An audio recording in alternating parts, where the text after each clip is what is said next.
have ourselves a tree job, which I'm sure some of you are excited about because we haven't had one for a while, and that's what this channel really started on. So we're going to be upping a tree today. It's a big tree. It's going to be a pretty big day, I think. I'm looking forward to it. It's going to be a lot of fun. But we got here and got the rope up in the tree, and it just started dumping rain on us. So we had a little bit of time that we waited. We probably could have worked through it, but it's just not worth getting wet at the beginning of the day when it really wasn't going to make that big a difference in the grand scheme of things. So everything's wet and slippery now, but that's okay. We're just gonna press on and get this tree done. We got John and Ryan up there by the chipper getting the saw ready. I think we're putting a sharpener on the 044 real quick. Got the tractor here for dragging the brush up the hill. And we are taking down this tree right here, this monster sugar maple. This might even be one of the biggest sugar maples I've been in. Definitely not the biggest maple, it's far from that, but maybe the biggest hard maple. Actually, I'm not even sure that's really true. I'm trying to think. I know I've got some memory of some big sugar maples back in my somewhere. I don't know. There's a point where we've climbed enough trees, they all run together and you can't remember what's what anymore. But regardless, it's a big tree. Let me take you over there and show you. So there you can see my chainsaw, my rope bag, and this thing's probably every bit of 30, at least 36. I'm guessing it's closer to 40 inches in diameter. Maybe I'll grab my tape measure real quick and measure it before we cut it down here. But you can see it's almost completely enveloped this smaller tree growing next to it, which is actually kind of cool. I'm kind of surprised that thing's actually still green and growing.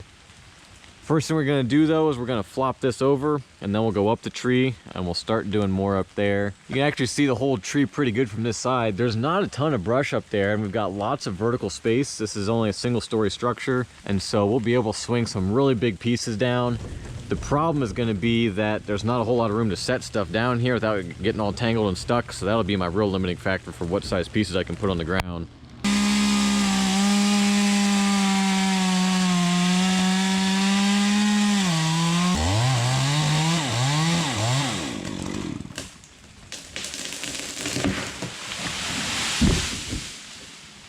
Well, there we go. That went well enough. Didn't take out any large trees. Not that this really could have taken out any large trees, but we're trying to save as much over there as we can. Looks like things were in pretty good shape there. I will be interested to see, sometimes when the maples get this big, they end up with structural issues. Like you can see something going on in there. So we won't know till we cut it down. Could be crazy hollow or could be pretty solid. Hard to say. Go ahead and measure this real quick and see if my guess was anything close to accurate here. What do we end up with? Alrighty, 35.5 inches in diameter. So a little bit smaller than I was thinking. It's still a big tree though. I mean, especially now with this one gone, you can kind of see up there a little better. It's a big old boy. Alright, I'm gonna get the porter wrap set up and then I'm gonna hop on up the tree. Alrighty folks, we're on our way up here. Things are going well. This is a big boy. Looks like we got a little window into the condition of things up here. Let's see. Oh boy. That's not great. Not great at all. Kinda is what it is though. Can't do a whole lot about it. There's another one. I don't think that's big enough to stick my saw in, but let's see here. Well, I didn't hit the bottom. I got stuck because the saw got too big. She's definitely got some hollow bits in her. That's for sure. Look at these two. My groundmen are starting to fight on the ground. Ow, ow, he got him good. Gee whiz, don't hit each other too hard now down there. Well, I went up there and I set our rigging block right there on a nice big healthy limb. Got myself tied in not too far from it, so that'll be convenient for finishing up the tree. Won't have to move my rope too far to make the last cuts and everything. So I'm gonna come down here a little bit. I'm gonna set another block down there.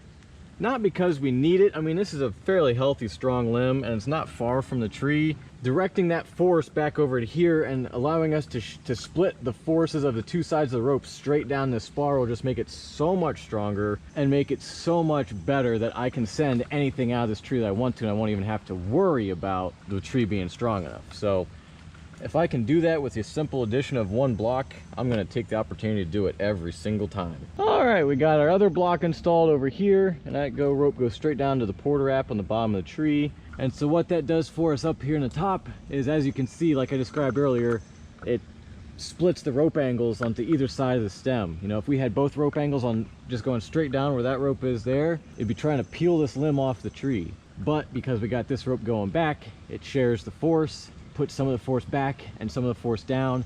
And what that does is that puts the force straight down this stem. And instead of trying to pull it off the tree, it's just loading it like this. And that makes it way stronger. Let's go down and find our first branch to cut here. Might even be that one. All right, we came down to this lowest limb. I always like to work the canopy up from the bottom to get stuff out of the way as we're going. This one's out over the building. We could take this whole limb at once. We have the rope, we have the strength in the tree, but what we don't have is a landing zone. So this thing is really big and spread out just because of the way it grew. And so we're gonna take off just this piece because it's got to fit into that tiny space down there. I don't want to set the ground guys up with too big of a task right off the bat. I don't want to make them angry at the beginning of the day.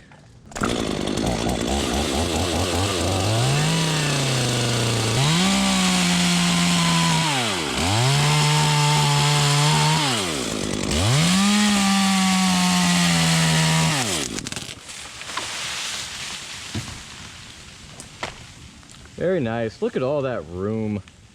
I love working in a tree with a lot of vertical space. Makes everything so much better. I got the next piece tied on. We're gonna cut it right here.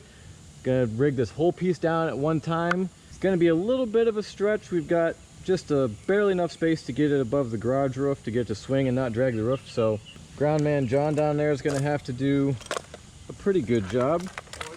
This rope is in front of the limb. So when it comes off of here, it's gonna swing out and then it's gonna swing back around. It won't interfere. You don't have to worry.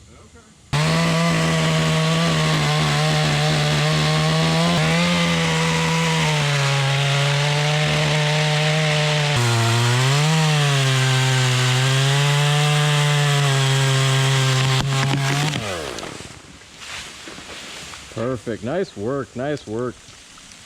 That's a big old branch right there. And looky there, it was hollow. Not too surprised by that. Alright, we got this one tied on here now. It's big and long, but it's not wide, so we can take it all at one piece.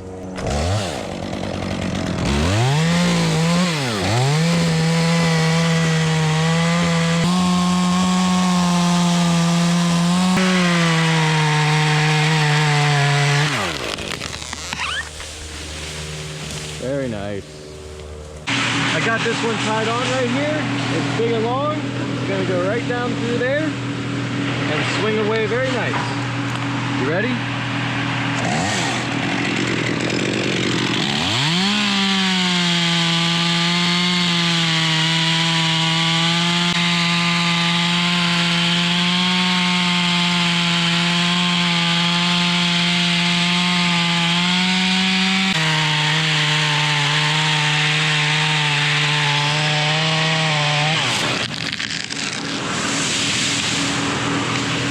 Perfect.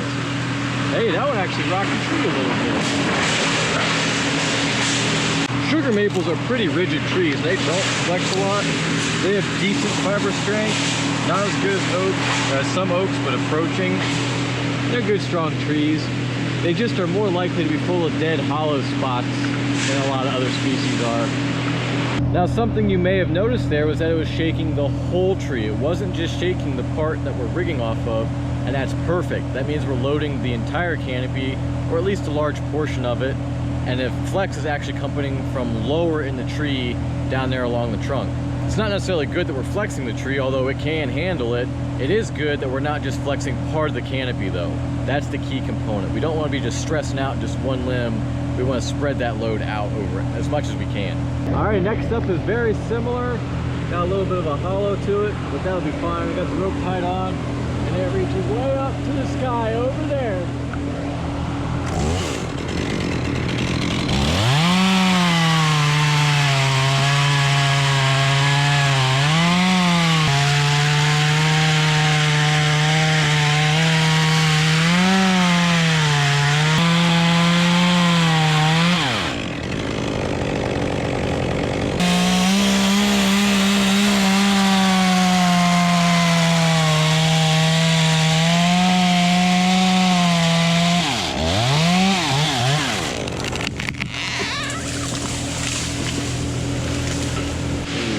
caught that sapling pretty hard. Looks like we tore up a little bit on that tree too. It'll probably be okay. We're out here in the woods, so it's not the end of the world. Those trees will definitely survive. That's not an issue. So my hand's about 9 inches from thumb to finger, so probably a solid 10.5, 11 inch limb there. That's pretty good. Happy with how it went. This one's next on the docket. There's nothing much more than what we just did the last two, but this one I have to take over the garage. It's got to go this way around the tree because if I ran the rope on this side of the tree, it'd be quite likely to get stuck on these last two cuts, and the amount of effort it would take to cut these off flush is just not worth it. We'd be here all day, especially with this little saw. So it's going to be better in this scenario to cut this and let it swing around that way where there's no obstructions for the rope.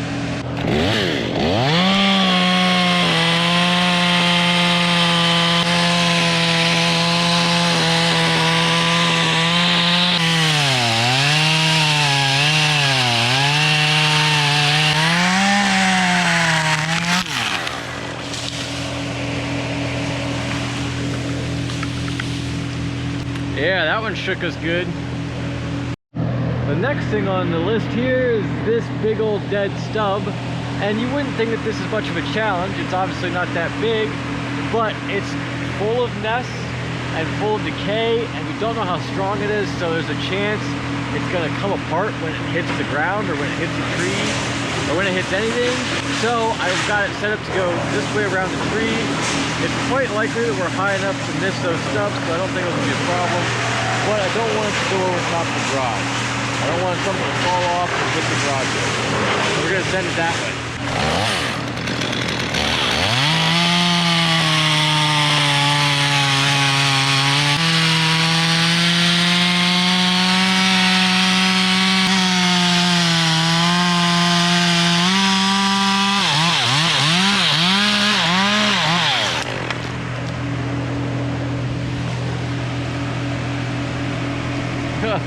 I guess I went over the garage anyway, but still, that was a really good run. That was perfect. It didn't hit the tree until all the way down there, which really minimized the chances of something falling off of it, which was perfect. This one right here kind of leans out towards that beech tree, and this tree is hinging pretty well, so I'm going to try to put a little bit of angle in the hinge and get it to kind of sweep the side of the beech tree. That thing's unfortunately dying from the beech tree blight that's going around, so it might end up taking it down next year anyway, but still want to be as nice to it as we can for the time being.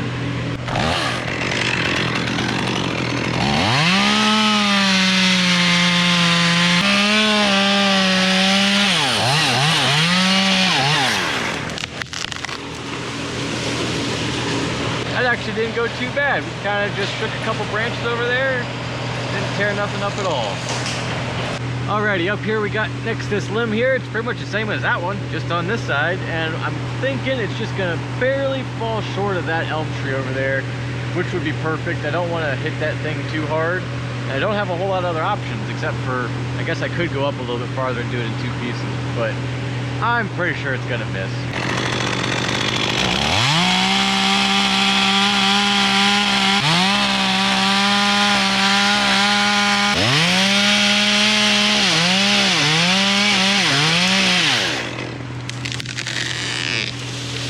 Oh yeah, it hit that maple limb in front, but it missed the elm tree. That was a good call. We're finally up to the tops. We got 2 tops on this side. I'm gonna do this one in 1 piece. We got the rope tied on, and then this one's super wide, so it'd be really hard for them to deal with on the ground. So I'm gonna go ahead and do this one in 2 pieces, and then we'll go over there and do those tops.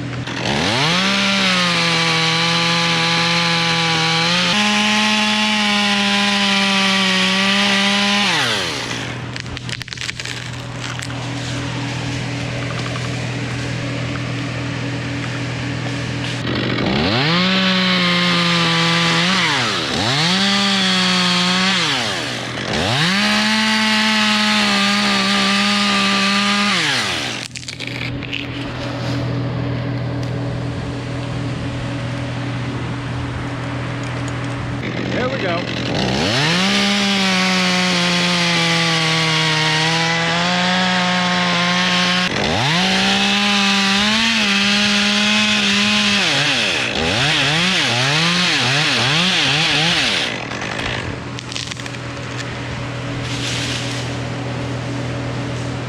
we got the tops all rigged out of that side, and now we're on the side that we've been rigging off of the whole time. Wow, this is a big tree. That's a long ways down. At least for around here, it's big and long ways down. But we got our next piece tied on. We're gonna negative rig these 3 tops out separate, individual, one by one. Should be pretty smooth, sweet, and easy. Gonna go ahead and cut this one first. I got my notch in there, rope on it. All I gotta do is back cut.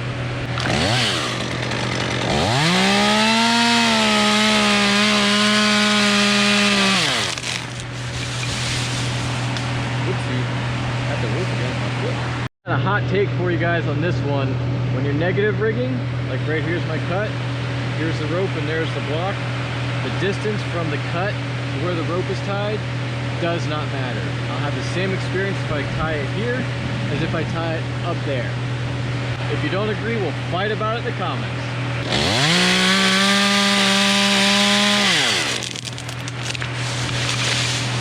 Ooh. Watch out, headache.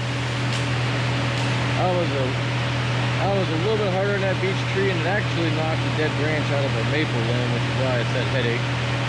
Wasn't too far from John on the rope down there, but he saw it coming too, which is an advantage to working in tall trees. You got more time to react when something's coming your way out of the tree and on the ground. All right, on this last one here, it leans up over this maple, and so if I just cut it off, it would fall into there and get stuck.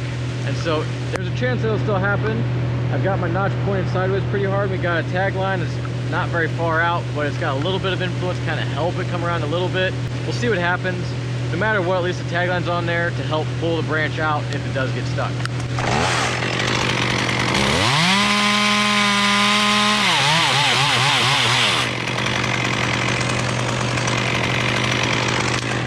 Yeah, hey, that was perfect. It was just what we needed. That worked out really good. That thing held on nice. I did cut a scissor wheel in there to kind of help it. I can't tell, I wasn't watching. Let's see if we can peel it off. Yeah, look at that fiber separation. And there, all that helped. That's awesome. Next up is those 3. Now on this one here, it is over top that other maple tree, but it's got enough side lean to it already that I think I can get it to go where I want without that tag line. The biggest thing is I gotta get this to get past this nub and not hit it. If it hits it, I'll be in trouble because it'll fly up and do all sorts of bad things and get stuck. But if I get to go right past it, I think it'll work out fine.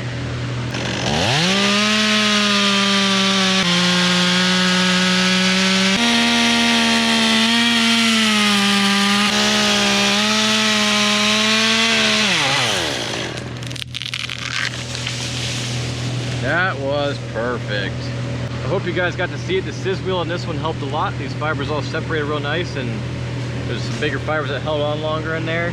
Worked out especially good because there was some decay, and then it just barely missed that nub. I did trim that off just to improve our chances of success, and it worked out great. Made it all the way to the ground, no problems. We're down to our last piece of brush here. I was gonna take this as 2 pieces, do each piece individually. That piece was gonna be no problem to send over there. And then that piece was going to be a real headache because like the other one, it's leaned up towards that other maple tree. But beyond that, it just doesn't have any really easy place to go. That side is really far away. I don't think I get it to go that far.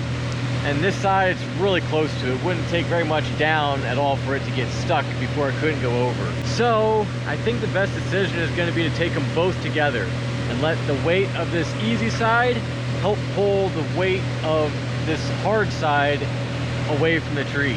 Whether that's going to be a successful experience or not, I can't tell you for sure, but I think it improves our chances, and so I'm going to try it.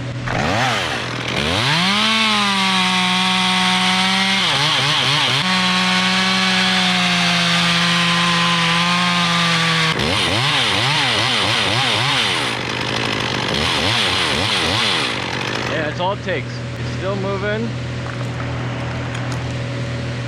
Still moving. Still moving. Think it's gonna work. Yeah! Yee-haw! That was great. You have good friction, John? Did that work for you? Perfect, perfect. And look at that. I think, I didn't watch it. Maybe you guys saw it in the footage, but I think this helped us a little bit. Certainly was just enough to get us past there. It didn't break a single branch on that thing. That was awesome. Well, the rain picked up pretty hard on us here. It's nothing crazy, could work through it, but the fellas are thinking about going to get something to eat, so it's hard to turn that down. I'm gonna hop down there and go join them. Well, the second I started to descend, it let up a little bit. I've only got 2 pieces of wood that we need to get out yet, so we're just gonna get it done so that way I don't have to come back up here.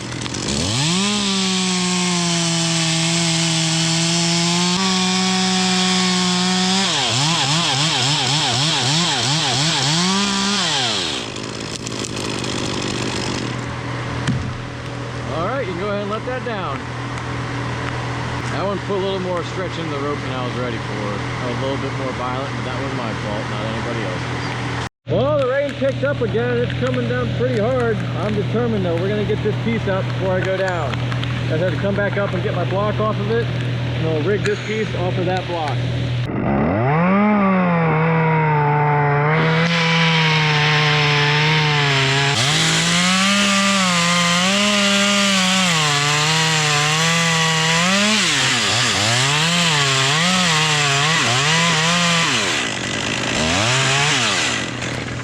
There it goes. Nice run. That was good. Ooh, she's dancing. Alrighty, that does it. We're done rigging stuff out of this tree. I'm gonna hop down. We're gonna go sit in a restaurant booth in my drenched wet clothing, which will be kind of lame, but then we'll come back and we'll pull this stick over. I got our pull rope set. We're gonna launch this thing in and between the bigger trees out that way. It should turn out pretty cool. I'm making my descent nice and slow, and I just heard some thunder for the first time, so we had just enough time to do what we needed, and now it's definitely time to get down. There's just so much tree trunk here. It's so long. Well, we're back on the job now, and the rain has ceased, which we are very thankful for. It actually stopped right as we were pulling out of the drive, but you know, it is what it is. Once you're on a mission to lunch, you can't go back. We got our pull rope stretched out to the Kubota tractor way off in the woods over there. We're getting things set up to topple this stick right through that little window down into the woods. There's a small path right through the trees where we're going to do the least amount of damage to other trees, and so we got to get the stick to fall right through there. But John's pretty good at falling stuff. I'm sure he'll get it right on target. Oh my. Oh my. I can't do it. Don't hurt yourself, bud. What is this? Hey, what do we got here? Is this one of your organs you left behind?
Oh boy, looky there. That's a solid maple log. I'm really impressed that thing isn't hollow. Look at the... Yeah, it got a little bit of ring shake there. Here's where the other tree was embedded, getting enveloped. A little bit of decay between the two, but that's not too surprising. Look at all this old included bark that's from a long time ago when the root flare was more prominent at this elevation. Looky there, that looks like some sort of wound or something maybe. That's what he hit with his saw. It might be, because it look at how it hits about there and then it starts coming up. Yeah, yeah. So that might be what did the 84 in. Yeah. Wonder what all this is right in here. Like this right here kind of looks like this, but it's backed up by these spots. Has this tree ever been tapped? Not sure. It would have been when it was big enough to be tapped. Yeah. And it looks like there's one that's closer. This one's further out than that one. That one's further in. That one's further in. Yeah. This one's way out here. I bet this was tapped. Yeah, I mean, it makes sense. It's sugar maple. Which is sad because it pretty much ruined the timber value of the tree, apparently. All you need is a right buyer. That's the ticket. Because there's one right on the edge of the dark heart. Yeah. It is what it is. There's a little bit of curl to it and stuff though, isn't there? Or maybe it's still not worth anything. That's just compression from the tree hitting itself.